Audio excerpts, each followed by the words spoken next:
Welcome to Faith in 5, a weekly video devotional designed to discuss practical spiritual concepts in 5 minutes or less.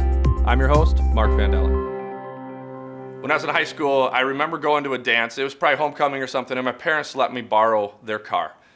And I remember around curfew time, I had to call them and let them know that I wasn't going to make curfew because I actually lost the keys. And it wasn't a lie. It wasn't me trying to get out of any trouble. Like I'm sure there are other stories in my life that I'm not going to share with you guys. But I lost the keys, and it took us forever to find them. Actually, my parents had to come out and pick me up. And I was probably a half hour to 45 minutes past curfew by the time they picked me up. So an hour late. And I've been doing a lot of leadership training, a lot of motivation training, and a lot of conflict resolution. And I use this example of curfew quite a bit. Because at that moment, my parents had an opportunity to punish me, right? And in that moment, they could have taken the car away from me for, the foreseeable future. Anytime that somebody breaks curfew, one of your, teenage kid or something breaks curfew, you have the opportunity you should have the conversation. You should probably even have some sort of punitive opportunity. But if you take away the opportunity to go out forever, there's never a chance for them to earn that back. And so my parents, I think I probably wasn't able to use the car for a week or two. But then once they gave me the opportunity to use the car again, I got to learn.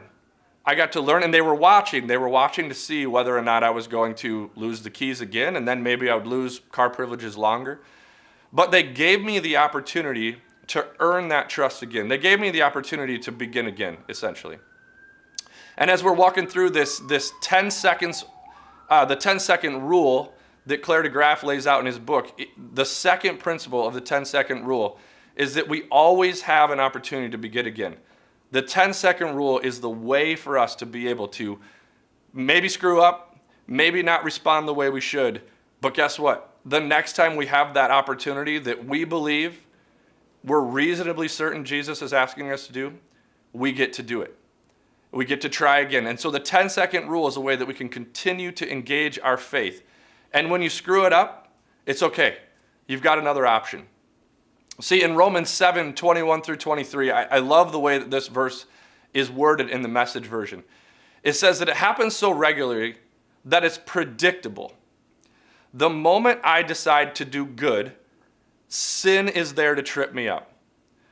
I truly delight in God's commands, right? Most of us, when we get these moments, these promptings that say like, hey, I should respond to that, we really want to.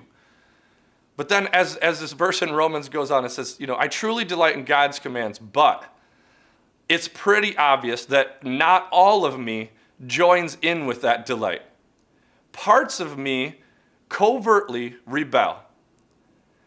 And I just end up doing the opposite.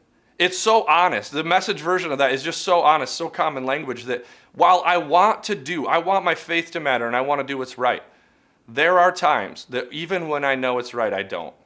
And I love that it says like somehow there's part of me that covertly is undermining all of this. Like we talked about in last week's video, we are trained to do the opposite. Our self-preservation is like disobedience training. But this second principle, the fact that you have the opportunity to begin again, this Romans verse, it doesn't necessarily end with the fact that I didn't do it right or that I failed. The Romans verse actually says, you know what? Although I delight and I stop short sometimes, I get the opportunity. Our faith, at the very least, is the place that we should have the most grace. And so Cleric says that this 10-second principle is great because we don't have to be perfect. I played baseball growing up, and I wish I was good enough to make a career of it. I joke around a lot that people that are in baseball, a 1 for 3, a 300 average is above average. There's professionals in this world that do something well a third of the time, and they get paid millions. I wish I was good enough that I could do that. Our faith is for sure one of those places that we could go 0 for 4, 0 for 4, 0 for 4, and then get a base hit. And we've engaged God, and we've engaged our faith. And the more we do that, the more opportunities we have to do so. The more we respond, the more our faith life shows up.